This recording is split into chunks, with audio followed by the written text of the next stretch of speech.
Pascal Lafine-Guessant, bonjour. Bonjour. Vous êtes candidat à la présidentielle de l'an prochain pour le FPI, mais en 2020, vous avez appelé à un boycott actif parce que le président Ouattara se présentait pour un 3e mandat. Mais si l'an prochain, il se présente pour un 4e mandat, qu'est-ce que vous ferez? Mais nous avons déjà appelé à ce qu'il renonce à ce 4e mandat, parce que déjà le 3e mandat, vous le savez bien, a été assez chaotique. Et depuis, la situation s'est dégradée, aussi bien au niveau intérieur qu'au niveau international. Ce serait un grand risque pour le pays que M. Ouattara soit encore candidat en 2025. Et pourtant, il y a un taux de croissance annuel supérieur à 7%, non?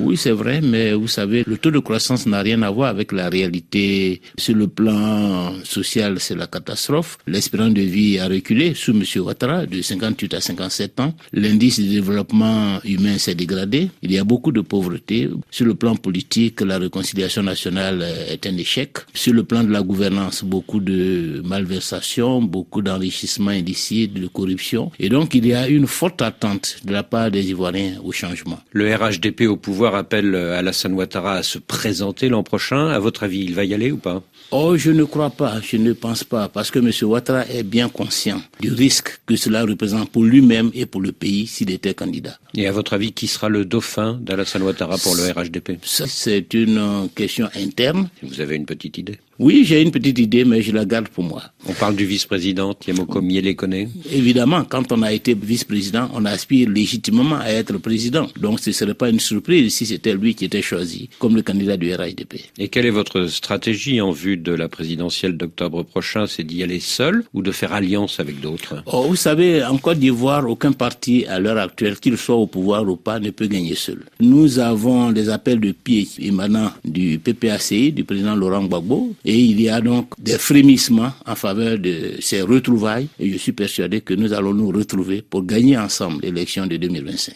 Alors Laurent Gbagbo n'a pas toujours été gentil avec vous. Quand il est parti avec le PPACI, il a traité votre parti FPI d'enveloppe vide. C'est ça. Mais aujourd'hui, le président Gbagbo se tourne vers cette enveloppe soi-disant vide, ce qui signifie qu'elle n'est pas aussi vide que ça. Parce qu'on ne court pas derrière une enveloppe vide, on ne fait pas appel à une enveloppe vide pour construire un rassemblement.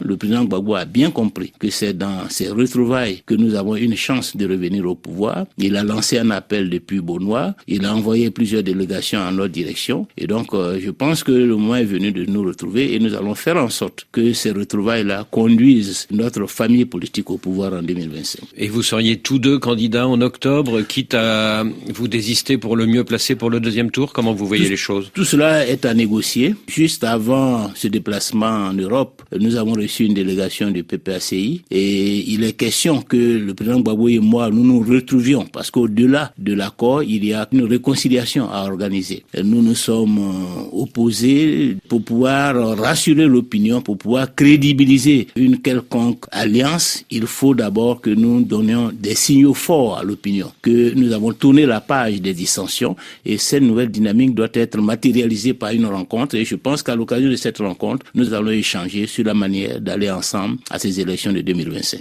Et si Laurent Gbagbo reste inéligible, que se passera-t-il? Il appartiendra au président Gbagbo de voir quelle posture adopter. Mais ce qui est important, c'est que nous soyons ensemble pour ces élections, soit avec le candidat du FPI soutenu par le PPACI, évidemment étant donné qu'il y a un ticket, ce sont des choses qui se négocient, pour mobiliser l'électorat de gauche afin que ensemble nous puissions gagner. Est-ce que l'ancien ministre de Laurent Gbagbo, Charles Blégoudet, ne convoite pas lui aussi l'électorat de Laurent Gbagbo et est-ce qu'il ne risque pas d'être pour vous un rival politique? Il est plus jeune, il a le temps pour lui et je pense que à l'heure actuelle, il s'agit pour la Côte d'Ivoire de savoir choisir un président qui soit en quelque sorte une passerelle entre l'ancienne génération que le président Gbagbo, le président Alassane Ouattara et cette nouvelle génération dont vous parlez. Et je pense que logiquement, je devrais être le candidat de la transition, le candidat de la passerelle pour permettre à cette nouvelle génération de se renforcer et demain d'assurer la relève.